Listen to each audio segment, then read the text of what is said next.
Hello everyone, welcome to our YouTube channel final kick by CA Pratik Jagati. मेरा नाम CA Khurshid Ansari है। आज के इस लेक्चर में हम इनकम फ्रॉम सैलरी का जो आपका टॉपिक है उसको रिवाइज करने जा रहे हैं। मैं बता दूं, ये जो रिवीजन होने वाला है बहुत ही लॉजिकल वे में होने वाला है।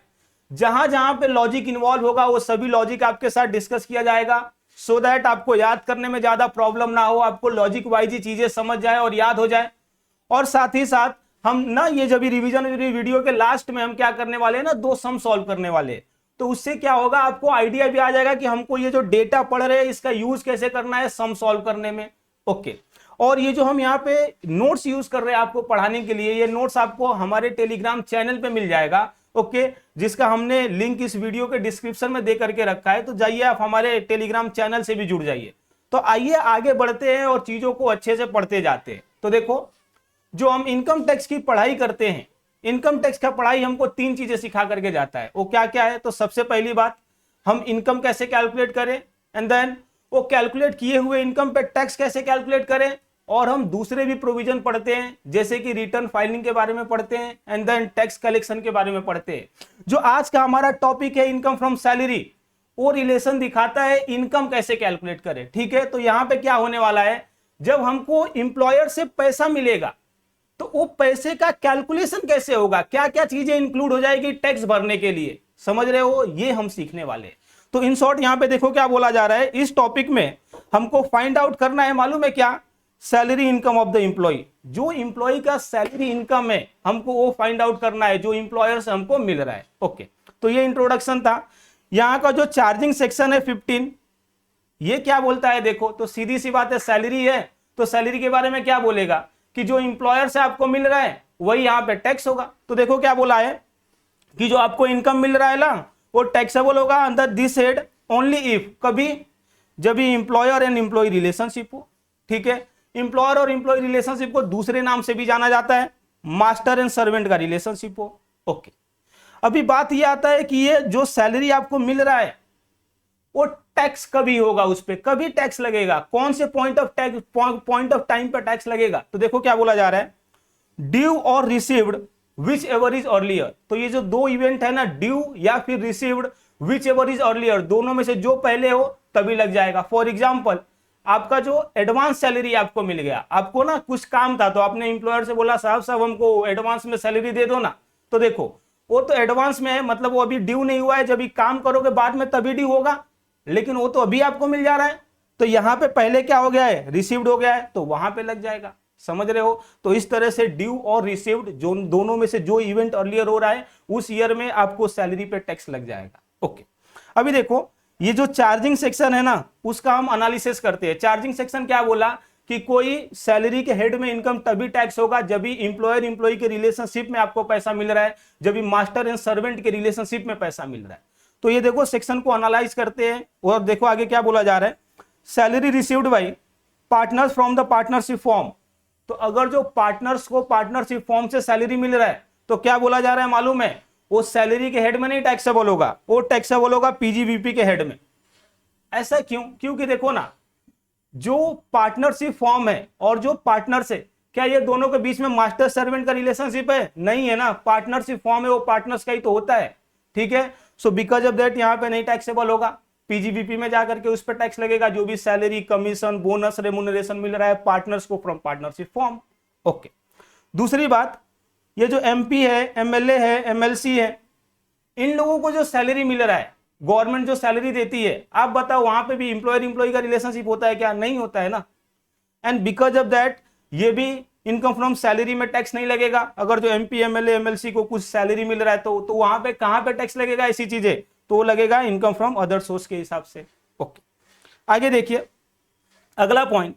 देखो आपको क्वेश्चन में ये देखना है कॉन्ट्रैक्ट ऑफ सर्विस है या कॉन्ट्रैक्ट फॉर सर्विस है। तो देखो कॉन्ट्रैक्ट ऑफ सर्विस जो होता है ना वो इंप्लॉयमेंट के लिए होता है, एंड बिकॉज ऑफ दैट वो सैलरी में लगेगा, मतलब सैलरी के हेड में उस पर टैक्स लगेगा। लेकिन अगर जो कोई कॉन्ट्रैक्ट फॉर सर्विस है तो ये कॉन्ट्रैक्ट नेचर की चीजें हो जाती है, समझ रहे हो। तो जैसे कि बिजनेस एक बिजनेस दूसरे बिजनेस से कॉन्ट्रैक्ट करता है ना, कुछ ऐसा हो जाता है, एंड बिकॉज ऑफ दैट ये पीजीबीपी के हेड में टैक्सेबल होगा। तो ये एमसीक्यू पॉइंट ऑफ व्यू बहुत ही इंपॉर्टेंट है, आपको याद रखना पड़ेगा कि क्वेश्चन में क्या दिया है, ऑफ सर्विस दिया है या फिर फॉर सर्विस दिया है। कॉन्ट्रैक्ट ऑफ सर्विस दिया है तो वहां पे सैलरी में जाएगा, और कॉन्ट्रैक्ट फॉर सर्विस दिया है तो पीजीबीपी में आएगा। ओके, अगला पॉइंट क्या बोल रहा है देखिए, सैलरी है। अभी क्या हुआ ना, समझ लीजिए मैं इंप्लॉई हूं और मैं अपने एम्प्लॉयर से क्या बोला कि आप मुझे 11 महीने का सैलरी दिए, ठीक है, 12वें महीने का ना आप सैलरी मत दो, मुझे अपने पास रख लो। तो अभी बात ये आती है, जो 12वें महीने का सैलरी मैंने नहीं लिया, सैलरी फोरगो कर दिया, क्या उस पे इनकम टैक्स डिपार्टमेंट हमसे टैक्स लेगी या नहीं लेगी? तो देखो इनकम टैक्स डिपार्टमेंट क्या बोलती है कि देखो साहब, आपको अपने सैलरी में इंटरेस्ट हो या ना हो वो बात की बात है, लेकिन आपके सैलरी पे जो मुझे इनकम टैक्स मिलने वाला था ना, उस पे मुझे इंटरेस्ट है। सो बिकॉज ऑफ दैट, भले ही आपने सैलरी को फोरगो कर दिया कि आप मुझे नहीं दो, लेकिन फिर भी हम उस पे आपसे टैक्स लेंगे। तो देखो ये ऑलवेज टैक्सेबल होगा, और इसको हम क्या बोलते हैं, तो इसको बोलते हैं एप्लीकेशन ऑफ इनकम। ओके, अभी देखो ये जो इनकम टैक्स है वो किसको जाता है? सेंट्रल गवर्नमेंट को जाता है। तो ऐसा भी तो हो सकता है कि मैंने क्या किया मालूम है, मैंने इंप्लॉयर से सैलरी ले लिया और वो सेंट्रल गवर्नमेंट को सरेंडर कर दिया कि लीजिए साहब ये मेरा सैलरी है। तो देखो सेंट्रल गवर्नमेंट क्या बोलती है, नॉर्मली तो हमको इनकम टैक्स मिलता था, आपने तो हमको पूरा सैलरी ही दे दिया, तो बात ही खत्म ना, हमको तो जितना एक्सपेक्टेशन था उससे ज्यादा टैक्स मिल गया एक तरफ से। सो बिकॉज ऑफ दैट यहां पे सैलरी नहीं ट्रीट किया जाएगा और इसीलिए वो टैक्सेबल नहीं होगा। ओके, अगला point, amount received before joining the employment या फिर आफ्टर सेसेशन ऑफ एम्प्लॉयमेंट। तो देखो ज्वाइन होने के पहले भी कभी कभी हमको पैसे मिलते हैं, जैसे कि ज्वाइनिंग बोनस मिलता है कभी कभी। ओके, और दूसरी बात, जब भी हम छोड़ करके जाते हैं बिजनेस या कंपनी, तो जो एम्प्लॉयर है वहां पे भी हमको पैसा मिलता है। तो बात ये आता है कि क्या ये भी टैक्सेबल होगा सैलरी के हेड में? तो बोला जाता है हाँ ये भी सैलरी के हेड में टैक्सेबल होगा। तो देखो क्या बोला जा रहा है, both shall be treated as a profit in lieu of salary. तो इसको हम profit in lieu of salary treat करेंगे एंड इट इज टैक्सेबल, और because of that it is taxable. और क्यों ऐसा? क्योंकि ये जो दोनों है ना, ये रिसीव्ड हो रहा है under the employer and employee relationship, और सेक्शन 15 यही तो बोला कि जहां पे एम्प्लॉयर एम्प्लॉय रिलेशनशिप है और एम्प्लॉयर से आपको कुछ मिल रहा है तो वो सैलरी के हेड में टैक्सेबल होगा। तो इस तरह से यहाँ पे ये टैक्सेबल होगा। तो देखो इस तरह से हमने क्या किया, जो हमारा चार्जिंग सेक्शन था उसको पढ़ लिया एंड देन उसका एनालिसिस भी सीख लिया। अब आगे बढ़ते हैं और ये समझते हैं कि यहाँ पे हमको सम सॉल्व करने के लिए फॉर्मेट कैसे बनाना पड़ेगा। ठीक है, तो सम सॉल्व करने के लिए आपको ये स्टैंडर्ड फॉर्मेट बनाना है। तो क्या करना रहेगा, देखिए सबसे पहले यहाँ पे आपको नेम ऑफ असेसी लिखना रहेगा, देन आपका प्रीवियस ईयर क्या है वो लिखना पड़ेगा, एंड देन आपका असेसमेंट ईयर क्या है वो लिखना रहेगा। उसके बाद से कंप्यूटेशन ऑफ सैलरी, यहाँ पे पर्टिकुलर और यहाँ पे अमाउंट। अमाउंट का कॉलम आप दो भी बना सकते हो, इनर एंड आउटर कॉलम। अभी देखो तो यहाँ पे क्या क्या आएगा बताइए ना। तो जो जो चीजें इंप्लॉयर से मिल रहा है एम्प्लॉय को अंडर एम्प्लॉयर एम्प्लॉय रिलेशनशिप, वो हर चीजें आ जाएंगी। तो हम जो यहाँ पे डिस्कस करेंगे ना वो हर वही चीज रहेंगी ना जो इंप्लॉयर एम्प्लॉय के रिलेशनशिप में मिल रहा है, जैसे कि basic salary, then dearness allowances. ये डियरनेस अलावेंस क्या होता है ना, महंगाई से कोप अप करने के लिए इंप्लॉयर हमको देता है, ठीक है ना, जैसे जैसे पैसे बढ़ते जाते हैं तो डियरनेस अलावेंस अपने को मिलता है। देन इंप्लॉयर हमको कमीशन भी तो दे सकता है, तो वो भी सैलरी के हेड में टैक्सेबल होगा, तो यहाँ पे कंप्यूटेशन में आएगा। उसके बाद से बोनस भी तो मिल सकता है। ओके, एडवांस सैलरी हो गया या फिर अरियर्स ऑफ सैलरी हो गया, वो भी यहाँ पे आएगा। देन हमको ग्रेचुइटी मिल रहा है तो वो भी यहाँ पे आएगा। उसके बाद से पेंशन मिल रहा है वो भी यहाँ पे आएगा। ये सब कहाँ से मिल रहा है ये याद रखना, इंप्लॉयर से मिल रहा है। उसके बाद से लीव सैलरी मिल रहा है, मतलब क्या, इंप्लॉयर ने हमको लीव दिया था और हमने उसको यूज नहीं किया, तो इंप्लॉयर क्या बोल रहा है, अरे यार हमने आपको लीव दिया था और आपने उसको यूज नहीं किया, तो क्योंकि आप आए और काम किए उस दिन भी जिस दिन आपका छुट्टी था तो हम आपको पैसा दे रहे, तो भी तो इनकम ही है, तो उस पर भी टैक्स लगेगा लीव सैलरी करके। उसके बाद से अलावेंसेस, कुछ फिक्स एक्सपेंडिचर के लिए अलावेंसेस मिलता है हमको, फॉर एग्जांपल यूनिफॉर्म अलावेंसेस, तो वो भी इंप्लॉयर से मिल रहा है तो यहाँ पे टैक्सेबल होगा। देन प्रोविडेंट फंड से जो पैसा मिल रहा है वो भी यहाँ पे टैक्सेबल होगा। उसके बाद से वॉलेंट्री रिटायरमेंट कॉम्पनसेशन, अगर जो वॉलेंट्रीली हम अपनी कंपनी को छोड़ करके जा रहे हैं, इंप्लॉयर को छोड़ करके जा रहे हैं, तो वहां पे कभी कभी इंप्लॉयर हमको कॉम्पनसेशन देते हैं, ठीक है ना, कि अभी आप छोड़ के जा रहे हो तो कुछ टाइम जाएगा आपको जॉब पकड़ने में, तो तब तक के लिए वॉलेंट्री रिटायरमेंट कॉम्पनसेशन आप ले लो हमसे, सो दैट जो बीच का पीरियड रहेगा वो कॉम्पनसेट हो जाएगा जब भी आपको सैलरी नहीं मिलता रहेगा उसके वजह से।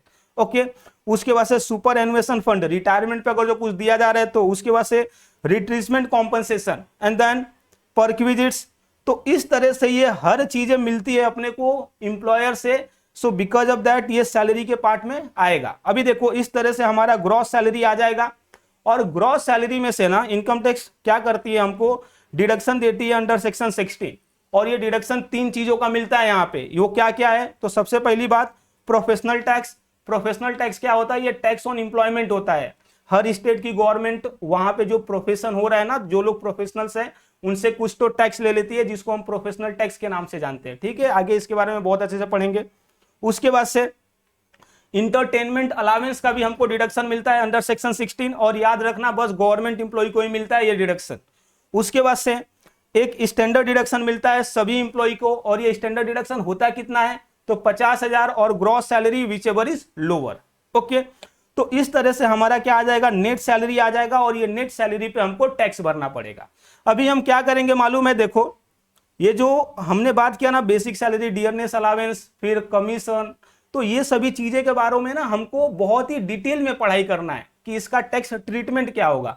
और एक बार ये हम पूरा समझ गए ना, तो ये हमारा टॉपिक खत्म हो जाएगा। तो आगे बढ़ते हैं और एक एक चीजों को पकड़ करके बहुत अच्छे से उसके बारे में पढ़ाई करते जाते हैं। तो सबसे जो पहला है हमारा, वो है नोट 1, जो बेसिक सैलरी के बारे में बात करता है। तो देखो क्या बोला जा रहा है बेसिक सैलरी के बारे में। बेसिक सैलरी फुल्ली टैक्सेबल होता है, और गौर फरमाने वाली बात यह है कि ये ग्रॉस बेसिस पे टैक्सेबल होता है। मतलब क्या, जो आपका बेसिक सैलरी है उसमें से कुछ माइनस कर रहा है एम्प्लॉयर, डिडक्ट कर रहा है एम्प्लॉयर, तो उसको ऐड बैक करो और ग्रॉस पे लाओ, और उसको उस पे टैक्स लगेगा यहां पे। अभी देखो एम्प्लॉयर क्या डिडक्ट कर सकता है, तो समझ लीजिए आपने एम्प्लॉयर से लोन लिया था, तो जो आपने लोन लिया था एम्प्लॉयर से, और एम्प्लॉयर क्या बोला कि देख 5 साल के सैलरी में हर साल मैं क्या करूंगा ना, 20-20 हजार लोन काटते जाऊंगा, तो जो आपको सैलरी मिलेगा उसमें से तो लोन डिडक्ट करके मिलेगा ना, तो आपको क्या करना पड़ेगा, और लोन को ऐड बैक करना पड़ेगा, तो नेट से आप ग्रॉस सैलरी पे पहुंच जाओगे। समझे बात को, तो देखो वही बोला गया है, if the net basic salary given in the question then convert net amount into the gross amount as follow. तो जो आपका नेट अमाउंट है उसको ग्रॉस अमाउंट में कन्वर्ट करना है, और ये कैसे होगा, तो नेट अमाउंट में जो जो चीजें माइनस की गई है उसको ऐड बैक कर दो। तो देख लेते हैं क्या क्या माइनस हो सकता है। तो देखो नेट बेसिक सैलरी, उसमें से जो जो माइनस हुआ है उसको ऐड कर दो। तो ये क्या हो सकते हैं, तो एक तो प्रोविडेंट फंड, ओके, दूसरा प्रोफेशन टैक्स, एंड तीसरा लोन इंस्टॉलमेंट। तो इसको ऐड कर दो तो आपका क्या आ जाएगा, gross basic salary, and this gross basic salary would be fully taxable. Okay, तो इस तरह से हमारा ये नोट पहला खत्म हुआ ग्रॉस बेसिक सैलरी का। अभी आगे बात करते हैं डियरनेस अलावेंस के बारे में। तो देखो सबसे पहले तो ये समझते हैं कि ये डियरनेस अलावेंस होता क्या है। तो देखो डियरनेस का मतलब होता है महंगाई से लड़ने के लिए अलावेंस देती है अपने को ये जो हमारे इंप्लॉयर से। वो क्या बोलते हैं, देखो महंगाई बढ़ रहा है, सो बिकॉज ऑफ दैट हम अपने इंप्लॉय को क्या करेंगे ना, एक अलावेंस देंगे डियरनेस अलावेंस करके, और बिकॉज ऑफ दैट जो महंगाई से जो फिनेंशियल प्रॉब्लम आ रहा है उसे दूर किया जा सके। ओके, तो क्योंकि ये इंप्लॉय के लिए इनकम है, तो इस पे income tax department income from salary में टैक्स मांगेगी। तो टैक्स का कैलकुलेशन कैसे होगा वो हम यहाँ पे सीख रहे हैं। तो देखो डियरनेस अलावेंस, सबसे पहली बात ये फुल्ली टैक्सेबल होगा। ओके, और डियरनेस अलावेंस 2 तरह का हो सकता है, in terms and not in terms. Okay, जो इन टर्म्स होता है इसका मतलब ये होता है ना कि जो भी आपके रिटायरमेंट बेनिफिट्स के कैलकुलेशन होंगे उसमें इसको कंसीडर किया जाएगा, जैसे कि पेंशन हो गया, ओके, या फिर लीव सैलरी जो आपको रिटायरमेंट में मिल रहा है, ग्रेचुइटी मिल रहा है, तो जो इन टर्म्स रहेंगे ना उसको कंसीडर किया जाएगा वहां पे कैलकुलेशन में, सैलरी के डेफिनेशन में। और जो नॉट इन टर्म्स होते हैं इसको नहीं कंसीडर किया जाता है जब ये रिटायरमेंट बेनिफिट का कैलकुलेशन होता है। तो ओके, अभी देखो अगर जो क्वेश्चन साइलेंट रहे कि ये जो डीए है, डियरनेस अलावेंसेस है, इन टर्म्स है या फिर नॉट इन टर्म्स है, तो हमको मानना पड़ेगा कि ये नॉट इन टर्म्स है। ठीक है ना, ये हमको कैसे समझ में आ रहा है, तो हमने जो सम देखा ना, जो आईसीआई के सम में जो सोल्यूशन किया है वो ये मान करके किया है कि ये डीए नॉट इन टर्म्स मानेंगे। और क्योंकि डीए नॉट इन टर्म्स मानेंगे तो जो रिटायरमेंट बेनिफिट का कैलकुलेशन होगा वहां पे जो सैलरी का डेफिनेशन होगा उसमें डियरनेस अलावेंस इंक्लूड नहीं होगा। ओके, तो इस तरह से जो हमारा डियरनेस अलावेंस था इसको भी हमने बहुत अच्छे से पढ़ लिया। आगे बढ़ते हैं, अगला अपना डिस्कशन का मुद्दा है कमीशन। जो इंप्लॉय को इंप्लॉयर से कमीशन मिल रहा है वो कमीशन क्या है मालूम है, फुल्ली टैक्सेबल होता है। ओके, और देखो कमीशन किस किस चीज पे मिल सकता है, तो एक तो ऐसा बोल सकते हैं कि जो आप टर्नओवर होगा बिजनेस का उसके बेसिस पे कुछ आपको कमीशन मिल जाएगा। नॉर्मली जो एजेंसी एज एजेंट ज्वाइन करते हैं कंपनी को उनको ऐसा मिलता है, या फिर कोई और भी कमीशन रहा ना तो वो भी यहाँ पे टैक्सेबल होएगा। मतलब क्या, कोई भी कमीशन पे जो अपने को एम्प्लॉय को दे रहा है उस पर टैक्स लगेगा, और वो टर्नओवर कमीशन हो या फिर वो कोई भी कमीशन, और ये फुल्ली टैक्सेबल होगा। जितना आपको मिल रहा है पूरा टैक्सेबल होगा। ओके, अभी देखो एम्प्लॉय को बोनस भी तो दे सकता है, तो ये जो बोनस दे रहा है ये भी टैक्सेबल होगा, फुल्ली टैक्सेबल होता है। लेकिन गौर फरमाने वाली बात यहाँ पे क्या है मालूम है, ये रिसीट बेसिस पे टैक्सेबल होता है। मतलब कि आपको बोनस रिसीव्ड हो रहा है तो उस पर टैक्स लगेगा, और नहीं रिसीव्ड हो रहा है बस बोनस डिक्लेयर हुआ है तो उस केस में हमको उसको इग्नोर करना है, उस पर टैक्स नहीं लगेगा। ओके, अगला discussion note 5, advance salary and arrears of salary. तो एडवांस सैलरी के बारे में क्या बोला जा रहा है, आपको सैलरी एडवांस में मिल गया। जैसे कि समझ लो आपके घर पे किसी का शादी था, तो आपने अपने एम्प्लॉयर से बोला कि एम्प्लॉयर आप मुझे एडवांस में सैलरी दे दो ना अगले साल के 5 महीने के लिए, ठीक है। तो एम्प्लॉयर ने आपको एडवांस में सैलरी दे दिया, तो उसका क्या टैक्स ट्रीटमेंट होगा उसके बारे में हम यहाँ पे समझने जा रहे हैं। तो देखिए, हमने चार्जिंग सेक्शन 15 में क्या पढ़ा कि सैलरी पे टैक्स कभी लगता है, ड्यू और receipt which ever is earlier. तो अगले साल का सैलरी आपको अभी रिसीव्ड हो रहा है, तो यहाँ पे रिसीट अर्लियर है, so because of that advance salary पे रिसीट बेसिस पर टैक्स लगता है। ओके, और आप एक बात बताओ, एक बार रिसीट बेसिस पर टैक्स लग गया तो बाद में जब ये काम करोगे और सैलरी ड्यू होगा तो फिर भी आपसे गवर्नमेंट टैक्स मांगेगी क्या? नहीं मांगेगी ना। गवर्नमेंट क्या बोलेगी, अरे भाई हमने तो आपसे रिसीट बेसिस पे ही टैक्स ले लिया, तो अभी आपका जब ये सैलरी ड्यू हो रहा है तो वहां पे टैक्स नहीं लेंगे। ओके, तो ये था कि advance salary taxable on the receipt basis. और आगे क्या बोला जा रहा है ना कि देखो, एडवांस सैलरी हमने नहीं लिया, हमने अपने सैलरी को गिरवी रख करके लोन ले लिया, ठीक है, या फिर हमने एडवांस ले लिया, सो उस केस में वो यहां पे टैक्सेबल नहीं होगा। अरे हम इनकम टैक्स पढ़ रहे हैं ना, तो इनकम टैक्स में तो इनकम पे टैक्स लगेगा, लोन पे थोड़े ना टैक्स लगेगा, लोन हमें ना, हमारा इनकम थोड़े ना होता है। सो बिकॉज ऑफ दैट अगर जो हम इंप्लॉयर से लोन ले रहे हैं, ओके, एडवांस अगेंस्ट सैलरी, इसका मतलब क्या हुआ, हम सैलरी को गिरवी रख के लोन ले रहे हैं। हम क्या बोल रहे हैं, इंप्लॉयर आप हमको लोन दो और हम ना वो लोन का रिपेमेंट भी करेंगे, और अगर जो लोन का रिपेमेंट नहीं किए ना तो आप हमारा सैलरी काट लेना। तो यहां पे हमारा इनकम थोड़े ना हो रहा है, हमारे ऊपर तो जिम्मेदारी आ रही है लोन की, तो बिकॉज ऑफ दैट ये टैक्सेबल नहीं होगा, ठीक है। तो एडवांस अगेंस्ट सैलरी या advance, these are the loan and not salary, और इसीलिए अपने को इसको इग्नोर करना है। ओके, अभी देखो अरियर्स ऑफ सैलरी का मतलब क्या होता है। तो अरियर्स ऑफ सैलरी का ये मतलब होता है ना कि पीछे के लिए, कुछ पिछले पीरियड के लिए अभी हमको सैलरी मिल रहा है, तो पहले हमने काम किया था, तो ये कभी पॉसिबल हो सकता है। तो देखो, सबसे पहले रेट्रोस्पेक्टिवली हमारा सैलरी इंक्रीज हो गया। हम अपने इंप्लॉयर से 2 साल से बोल रहे थे कि हम अच्छे इंप्लॉई हैं, हमारा सैलरी बढ़ाओ, हमारा सैलरी बढ़ाओ, तो इंप्लॉयर बोलता था हाँ बढ़ा दूंगा बढ़ा दूंगा बढ़ा दूंगा। आज आया इंप्लॉयर और आपको बोला कि आपका जो सैलरी है ना, आपका सैलरी बढ़ गया, और वो रेट्रोस्पेक्टिवली 2 साल से बढ़ गया जब से आप बोल रहे हो। तो देखो ये क्या होता है कि ये जो सैलरी है जिस साल में आपको रिसीव्ड होगा उस साल में ये टैक्सेबल होगा। ओके, और एक रीजन हो सकता है सैलरी अंडर डिस्प्यूट। ऐसा भी तो हो सकता है आप अपने इंप्लॉयर से झगड़ा कर रहे हो कि भाई इतना सैलरी मेरा बढ़ना चाहिए, ठीक है, और ये झगड़ा कोर्ट में भी चले गया, तो उस पर डिस्प्यूट है। बाद में क्या हुआ ना, फैसला आपके हाथ में आया कि इनको सैलरी दिया जाए पिछले पीरियड के लिए भी, तो सैलरी अभी आपको मिल रहा है, तो जब भी मिल रहा है तो उस पर आपको टैक्स भरना पड़ेगा।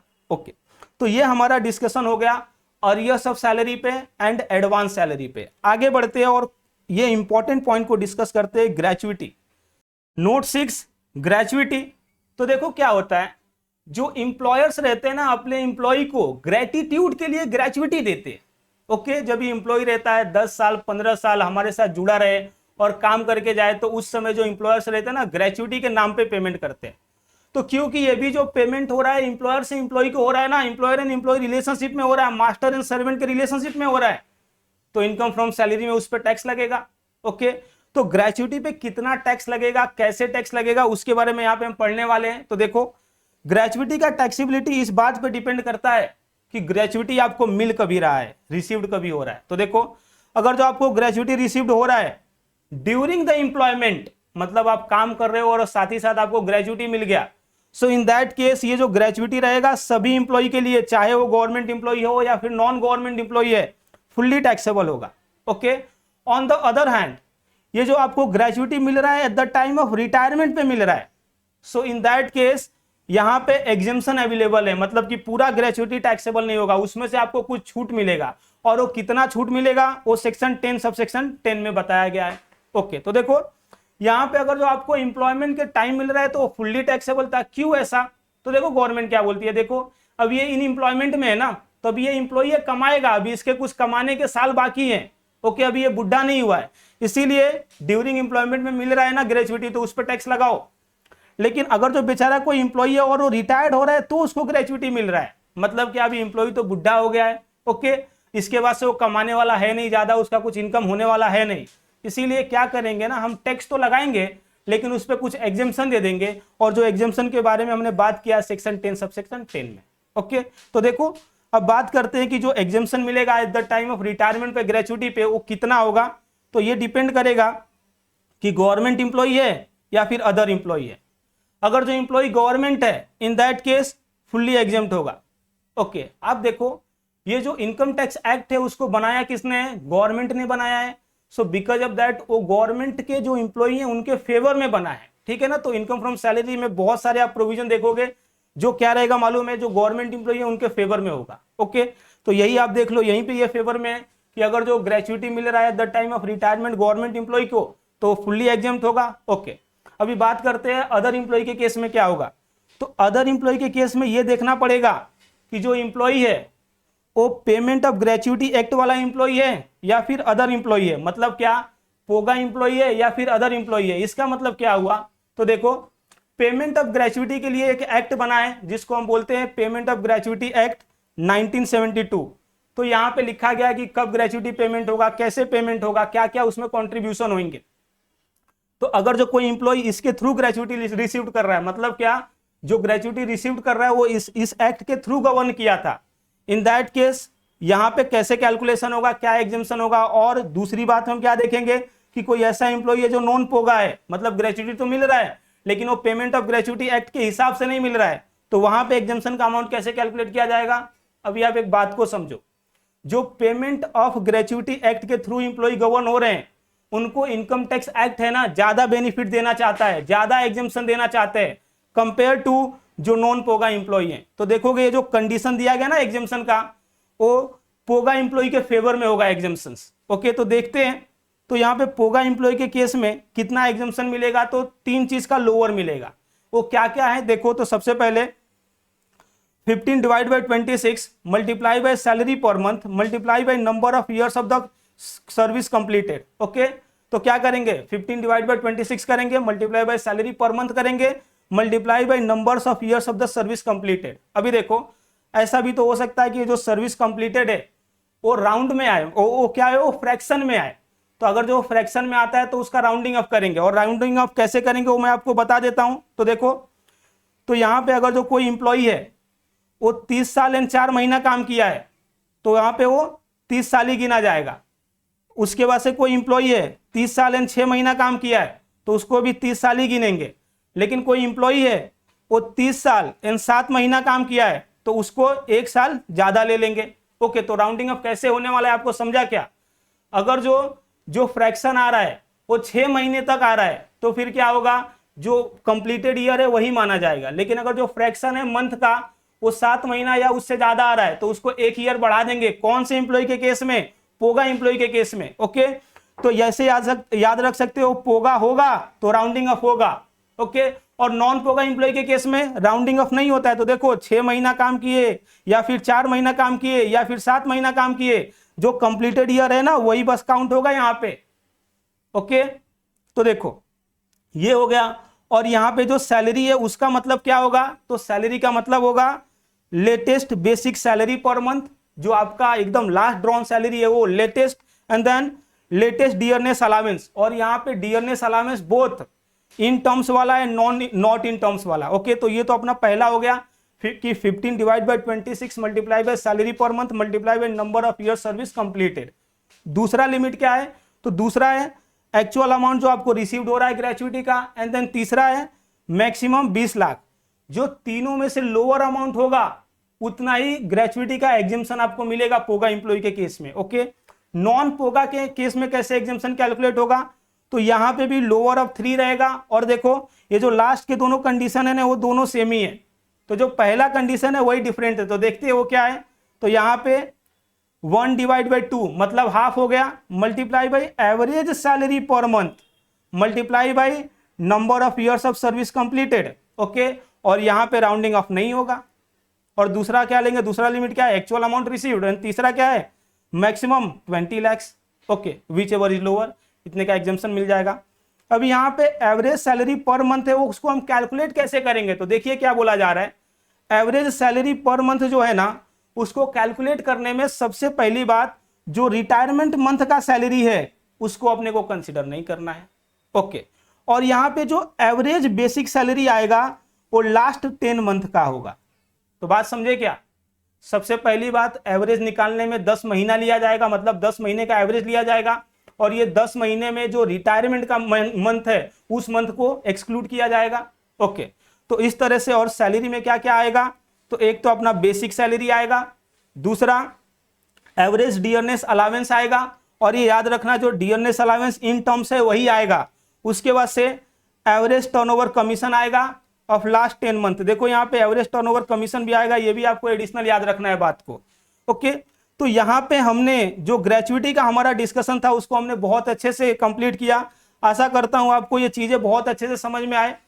अभी आगे बढ़ता हूं मैं, और अभी क्या करते हैं ना, हम नोट 7 को देखते हैं जो पेंशन के ऊपर है।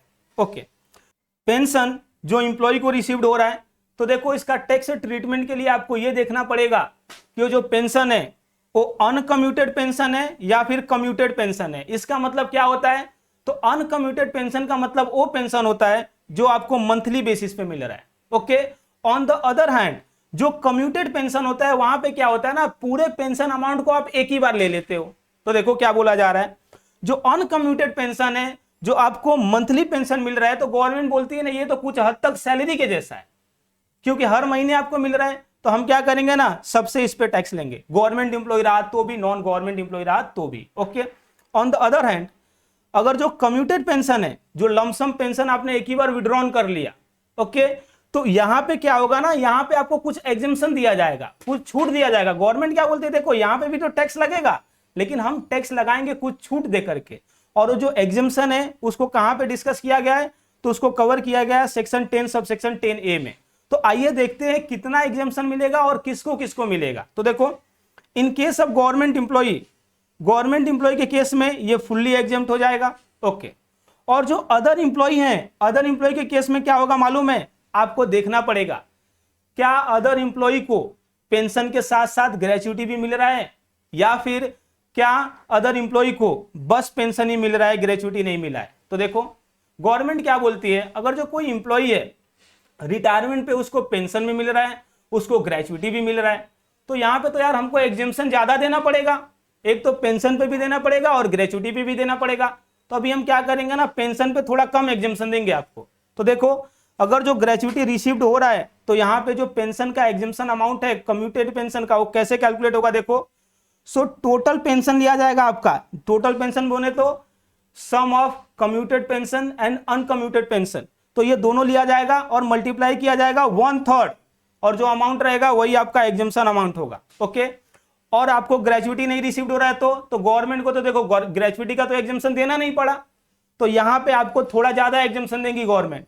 तो यहाँ पे क्या बोलेगी, टोटल पेंशन मतलब क्या, commuted plus uncommuted pension multiply by 1/2, मतलब कि हाफ आपको क्या मिल जाएगा, एग्जेम्पशन मिल जाएगा under section 10 sub section 10A में। ओके, अभी देखो वही यहाँ पे बोला गया है कि यहाँ पे जो टोटल पेंशन होगा वो क्या होगा, फुल वैल्यू ऑफ पेंशन होगा। मतलब क्या, ये जो आपका अनकम्यूटेड पेंशन है और कम्यूटेड पेंशन है दोनों को जोड़ दो और उसके बेसिस पे ये कैलकुलेशन होगा। याद रखना आप क्वेश्चन में क्या दिया है। ओके, और देखो जो हमने ये बात किया, ये कौन सा बात किया कि जो पेंशन है इंप्लॉय को रिसीव्ड हो रहा है। कभी कभी क्या होता है, जो पेंशन होता है ना वो इंप्लॉय को नहीं रिसीव होता है बेचारे को, इंप्लॉय का अगर जो डेथ हो जाए तो उस केस में क्या होता है कि उसके फैमिली मेंबर्स को मिलता है। तो फैमिली मेंबर्स को जो पेंशन मिलता है उसका टैक्स ट्रीटमेंट हम इफोस में सीखेंगे, ठीक है ना, इनकम फ्रॉम अदर सोर्स में सीखेंगे। ओके, तो यहाँ पे हमारा पेंशन पे भी बहुत अच्छे से डिस्कशन खत्म हो गया। अब आगे बढ़ते हैं और बात करते हैं हम लीव सैलरी के बारे में। Note 8 leave salary. तो सबसे पहले तो हम ये समझ लेते हैं कि ये लीव सैलरी होता क्या है। तो देखो क्या होता है ना कि जो इंप्लॉयर्स रहते हैं अपने इंप्लॉय को एक साल में समझ लीजिए 25 दिन या 30 दिन या 35 दिन का पेड लीव देते हैं। मतलब क्या, आप घर पे रहो, जो आपके साथ कुछ परेशानी हुआ है उससे आप डील करो, ओके, आप जॉब पे मत आओ और हम आपको सैलरी देंगे। ओके, और क्या होता है ना, कुछ कुछ इंप्लॉय रहते हैं वो इतने अच्छे होते हैं कि वो जो लीव होता है ना उसको यूटिलाइज नहीं करते वो लोग, ठीक है ना। मतलब क्या, 30 दिन का छुट्टी था फिर भी उसमें से क्या करेंगे, वो 15 दिन जॉब पे आ जाएंगे। तो इंप्लॉयर क्या बोलता है, देखो जो हमने आपको छुट्टी का दिन दिया था वो छुट्टी को आपने छुट्टी नहीं मारा, ठीक है ना, तो हम क्या करेंगे, उस दिन आ करके आपने काम किया, सो बिकॉज ऑफ दैट आपको वो पेमेंट करेंगे, ठीक है। सैलरी तो देंगे लेकिन एडिशनल ये पेमेंट करेंगे। तो क्योंकि ये एडिशनल पेमेंट हो रहा है लीव के लिए आपको, जिसको हम बोलते हैं इनकैशमेंट ऑफ अनयूटिलाइज्ड लीव, तो क्योंकि ये इंप्लॉयर से इंप्लॉय को मिल रहा है तो इसका भी अपने को टैक्स ट्रीटमेंट देखना पड़ेगा ना, क्योंकि ये इनकम हो गया इंप्लॉय के लिए। ओके, तो यहाँ पे समझते हैं चीजों को बहुत अच्छे से। तो देखो क्या बोला जा रहा है, here income would be in the form of, income क्या होगा, तो वही ना जो उसने इनकैश करा लिया नॉन यूटिलाइज लीव को। ओके, अनयूटिलाइज लीव को जो इनकैश करा रहा है वो यहाँ पे। तो देखो अभी बोला जा रहा है कि इसका टैक्स ट्रीटमेंट होगा कैसे, तो ये इस बात पे डिपेंड करेगा कि आप ये जो इनकैशमेंट करा रहे हो अनयूटिलाइज लीव का वो कभी करा रहे हो। अगर जो ड्यूरिंग एम्प्लॉयमेंट करा रहे हो then it would be fully taxable. Okay, लेकिन अगर जो आप इनकैशमेंट करा रहे हो at the time of retirement पे, तो गवर्नमेंट आपको यहाँ पे बेनिफिट देगी, क्योंकि आप इसके बाद तो बेचारे कुछ कमाने वाले हो नहीं, ठीक है ना, आप तो रिटायर हो रहे हो। सो यहाँ पे जो एग्जम्पशन दिया गया है, बेनिफिट दिया गया है, वो सेक्शन 10 सब सेक्शन 10AA में दिया गया है। तो देखो ये बेनिफिट कैसे दिया गया है, अगर जो गवर्नमेंट इंप्लॉई है और वो रिटायरमेंट पे अपना अनयूटिलाइज लीव को इनकैश करा रहा है, then in that case it would be fully exempt. Okay, और जो अदर इंप्लॉई है उस केस में एग्जेम्पशन कैलकुलेट होगा, और ये कैसे कैलकुलेट होगा ना, थोड़ा ये डिफिकल्ट है, थोड़ा ध्यान देना।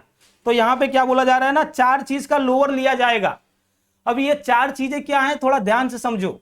तो 4 चीजों में सबसे पहला है लीव क्रेडिट, मतलब कितना दिन आपने छुट्टी नहीं लिया, multiply by average monthly salary. Okay, उसके बाद से जो दूसरा है वो क्या है, 10 month multiply by average salary per month. Okay, then जो तीसरा लिमिट है वो क्या है, एक्चुअल अमाउंट रिसीव्ड, जो आपको मिल रहा है ये इनकैश करने पे, या फिर जो चौथा क्या है, मैक्सिमम है अपना 3 लाख रुपया। तो गवर्नमेंट क्या बोलती है, ज्यादा से ज्यादा हम यहाँ पे एग्जेम्पशन देंगे आपको 3 लाख रुपए का। ओके, तो ये जो चारों का लोअर रहेगा उतने का आपको एग्जेम्पशन मिलेगा। अब यहाँ पे जो एवरेज सैलरी है उसका मतलब क्या होगा ये हमको समझना पड़ेगा, और उसके बाद से ये लीव क्रेडिट कैसे कैलकुलेट होगा ना ये भी आपको सीखना पड़ेगा। तो सबसे पहले एवरेज सैलरी का मतलब क्या होगा वो समझ लेते हैं। तो यहाँ पे एवरेज ऑफ लास्ट 10 मंथ लिया जाएगा, ठीक है। तो आपका सैलरी था लास्ट 10 महीने में, उसका एवरेज लेंगे। और देखो यहाँ पे सैलरी में क्या क्या इंक्लूड होगा वो भी देख लेते हैं। तो सबसे पहला आपका एवरेज बेसिक सैलरी इंक्लूड होगा, उसके बाद से एवरेज डियरनेस अलाउंस इंक्लूड होगा, और वो भी कौन सा वाला, तो इन टर्म्स वाला। एंड देन आपका एवरेज टर्नओवर कमीशन भी यहाँ पे इंक्लूड होगा। तो इस तरह से आपका एवरेज सैलरी आ जाएगा 10 महीने का।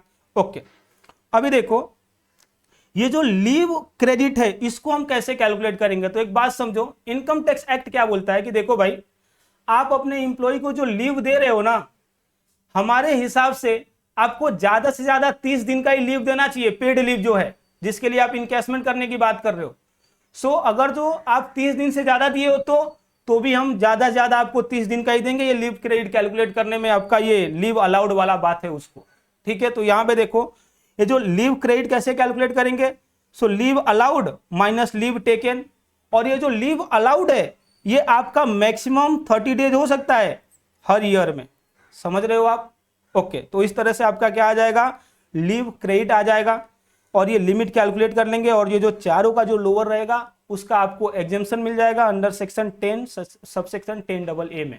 Okay, in case of other than government employee, अगर जो वो रिटायरमेंट पे अपने अनयूटिलाइज्ड लीव को इनकैश करा रहा है तो तो ये हमारा हो गया लीव सैलरी पे बहुत अच्छे से डिस्कशन। अब आगे बढ़ते हैं, नोट 9 अलावेंसेस। तो आइए समझते हैं ये अलावेंसेस क्या होता है एंड देन उसका टैक्स ट्रीटमेंट क्या होगा यहाँ पे इनकम टैक्स में। तो सबसे पहले अलावेंस क्या होता है वो समझते हैं। तो देखो, these are the fixed amount, ये फिक्स अमाउंट होता है जो रिसीव्ड होता है मंथली बेसिस पे फॉर एक्सपेंडिचर। और ये किससे किसको रिसीव्ड होता है? इंप्लॉयर से इंप्लॉय को रिसीव्ड होता है। और क्योंकि ये इंप्लॉयर को इंप्लॉय से रिसीव्ड हो रहा है तो इंप्लॉय के लिए तो इनकम हुआ, तो इनकम फ्रॉम सैलरी में उस पर टैक्स लगेगा। ओके, तो कैसे टैक्स लगेगा, कितना टैक्स लगेगा, अभी उसको समझ लेते हैं। तो देखो, अलावेंसेस का टैक्स ट्रीटमेंट क्या होगा उस बात को समझने के लिए हमने अलावेंसेस को 3 पार्ट में बांटा है, पार्ट 1, पार्ट 2 एंड पार्ट 3। तो देखो, पार्ट 1 में क्या क्या आता है। तो सबसे पहला इसमें कट आएगा, देन सी दूर हट आएगा एंड देन HRA आएगा। और ये जो तीनों का एग्जम्पशन लिमिट है वो कौन से सेक्शन में दिया गया है? तो दिया गया है सेक्शन 10 सब सेक्शन 14 में and then section 10 sub section 13A में दिया गया है। ओके, तो ये हमारा पहला कैटेगरी है। दूसरा कैटेगरी में क्या आएगा? तो दूसरे में आएगा इंटरटेनमेंट अलावेंसेस, और इसका जो ट्रीटमेंट है ना वो बहुत ही स्पेशल होने वाला है जो हम देखने वाले हैं। ओके, एंड देन इसको छोड़ करके जो दूसरे अलावेंसेस रहेंगे वो फुल्ली टैक्सेबल रहेंगे। इसका मतलब क्या हुआ? देखिए, जो हम कट, सी दूर हट और उसके बाद से HRA and then the entertainment allowances ये पढ़ेंगे, तो इसको अच्छे से आप रट लो। और इसको छोड़ करके कोई दूसरा अलावेंसेस दिखता है आपको, वो फुल्ली टैक्सेबल होगा। ओके, तो आइए समझते हैं कि सबसे पहले ये कट में क्या आता है और यहाँ पे एग्जम्पशन लिमिट कितना है। तो देखो, ये जो कट है उसमें एग्जम्पशन लिमिट ना फिक्स अमाउंट है। मतलब क्या? गवर्नमेंट को इस बात से फर्क नहीं पड़ता है कि आपने कितना खर्चा किया ये सभी चीजों पे। गवर्नमेंट ने ना एक फिक्स अमाउंट का एग्जम्पशन आपको दिया है, तो उतना एग्जम्पशन आपको मिलेगा। और क्या है? वो मैक्सिमम एग्जम्पशन है। ओके, उससे ज्यादा एग्जम्पशन नहीं मिल सकता। और आपका अगर जो ये जो अलावेंसेस है कम रहा तो उससे कम मिल सकता है, लेकिन ज्यादा उतना ही मिल सकता है। इसका मतलब क्या हुआ ना, मैं बाद में भी आपको अच्छे से समझाता हूं। तो देखो, सबसे पहला सी से आता है अपना कम्यूटेशन अलावेंसेस या फिर ट्रांसपोर्ट अलावेंसेस। ओके, तो ये किसके लिए मिलता है? तो ये रेसिडेंस से ऑफिस जाने और आने के लिए मिलता है। तो देखो क्या बोला जा रहा है, ये जो अलावेंसेस है ना इसका एग्जम्पशन किसको मिलने वाला है? तो हैंडीकेप पर्सन को ही मिलने वाला है। मतलब क्या? जो गूंगा है या फिर जो अंधा है, ऐसे लोगों को ही मिलेगा। और ये कितना मिलेगा? तो मैक्सिमम 3200 पर मंथ मिलने वाला है। ओके, जो अगला सी से आता है वो है चिल्ड्रन एजुकेशन अलावेंसेस। तो इंप्लॉयर इंप्लॉय को अगर जो अलावेंसेस दे रहा है उनके बच्चों को पढ़ाने के लिए, तो वो आएगा चिल्ड्रन एजुकेशन अलावेंस करके। और इस पे गवर्नमेंट एग्जम्पशन देगी। और एग्जम्पशन कितना देती है? देखो, तो बोलता है गवर्नमेंट, क्या बोलता है? देखो, मैक्सिमम 100 पर मंथ पर चाइल्ड। तो पर मंथ पर चाइल्ड 100। और ज्यादा से ज्यादा कितने चाइल्ड के लिए एग्जम्पशन मिलता है मालूम है? 2 चाइल्ड के लिए एग्जम्पशन मिलता है। क्यों ऐसा? क्योंकि गवर्नमेंट ऐसा बोलता है ना, हम दो हमारे दो, पॉपुलेशन ना बढ़े, इसके लिए यहाँ पे जो एग्जम्पशन है वो 2 बच्चों तक ही सीमित है। ओके, तो क्या एग्जम्पशन था चिल्ड्रन एजुकेशन अलावेंस में? तो जो एग्जम्पशन का अमाउंट था मैक्सिमम 100 पर चाइल्ड, और मैक्सिमम फॉर पर मंथ पर चाइल्ड, और मैक्सिमम कितने के लिए था? 2 चाइल्ड के लिए था। ओके, इसके बाद से चिल्ड्रन हॉस्टल अलावेंसेस। ऐसा भी तो हो सकता है इंप्लॉयर इंप्लॉय के बच्चों को हॉस्टल में पढ़ाने के लिए अलावेंसेस दे रहा है, तो वहां पे ये जो इनकम टैक्स डिपार्टमेंट है वो कितना एग्जम्पशन देती है? तो देखो, 300 पर मंथ पर child and maximum for the 2 child. Okay, इसके बाद से यू से आता है अपना अंडरग्राउंड अलावेंसेस। क्या होता है ना कि इंप्लॉय को कभी कभी इंप्लॉयर जो रहते हैं माइन में काम करने के लिए भेज देते हैं, खदान में काम करने के लिए भेज देते हैं। जैसे कि ये कोयले वाला काम है, कोयला निकालने वाला काम है, तो वहां पे क्या बोलता है ना कि ये जो इंप्लॉयर्स रहते हैं वो लोग इंप्लॉय को अलावेंसेस देते हैं। ओके, तो उसको बोलते हैं हम अंडरग्राउंड अलावेंसेस। और इस पे एग्जम्पशन अमाउंट कितना है? तो एग्जम्पशन अमाउंट मैक्सिमम 800 पर मंथ। ओके, अगला क्या है? Tribal area allowances. तो ऐसा भी हो सकता है कि इंप्लॉयर ने इंप्लॉय को ट्राइबल एरिया में काम करने के लिए भेज दिया।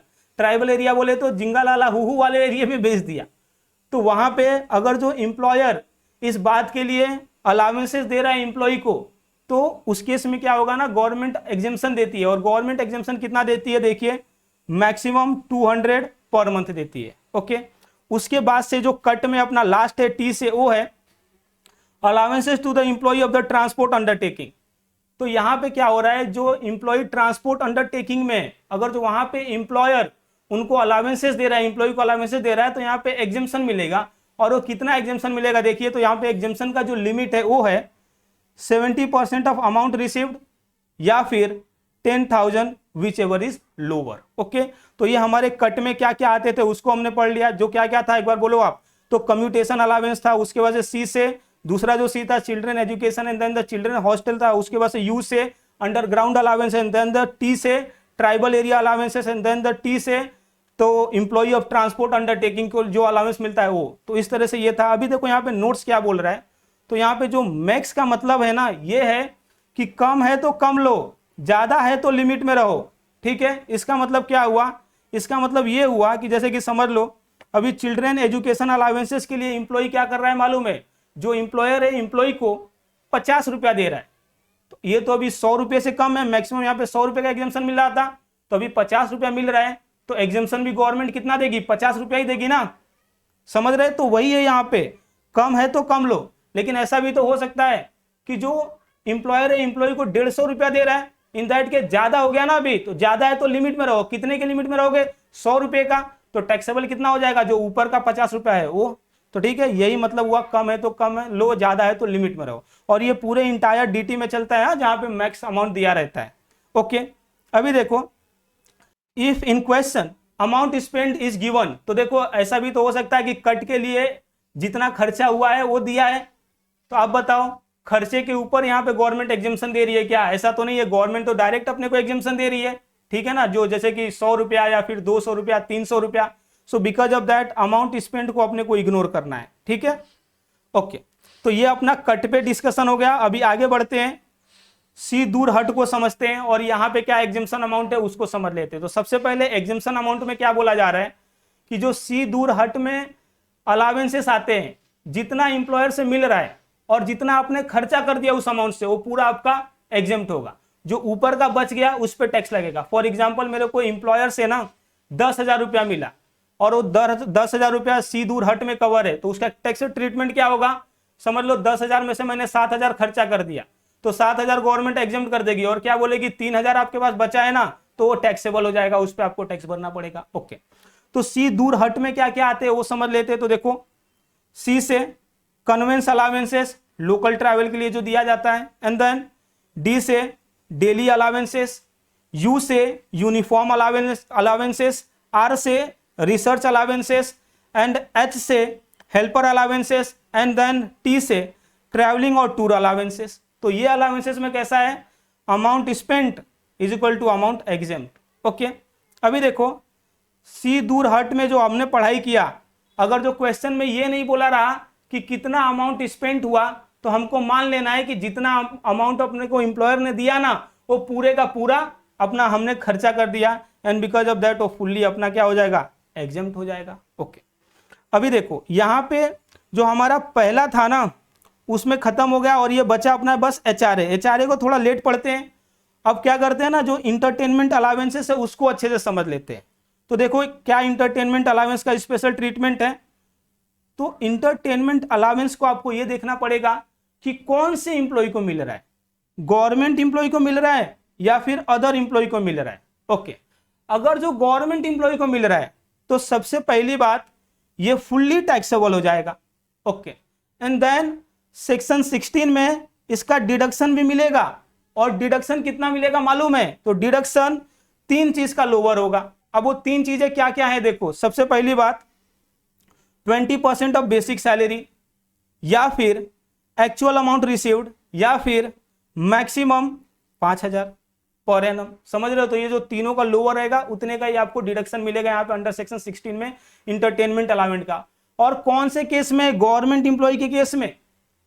और अगर जो इंप्लॉय नॉन गवर्नमेंट रहा तो नॉन गवर्नमेंट इंप्लॉय रहा तो उसका ये इंटरटेनमेंट अलाउंस पे तो टैक्स तो लगेगा, लेकिन यहाँ पे कुछ एग्जेम्पशन उसको नहीं मिलेगा, कुछ डिडक्शन नहीं मिलेगा। और बिकॉज अब देखो यहाँ पे इंप्लॉय का मुंह बना हुआ है, समझ रहे हो, तो ये स्पेशल ट्रीटमेंट था इंटरटेनमेंट अलाउंस का। ओके, आगे बढ़ते हैं और अभी एचआरए के बारे में समझ लेते हैं।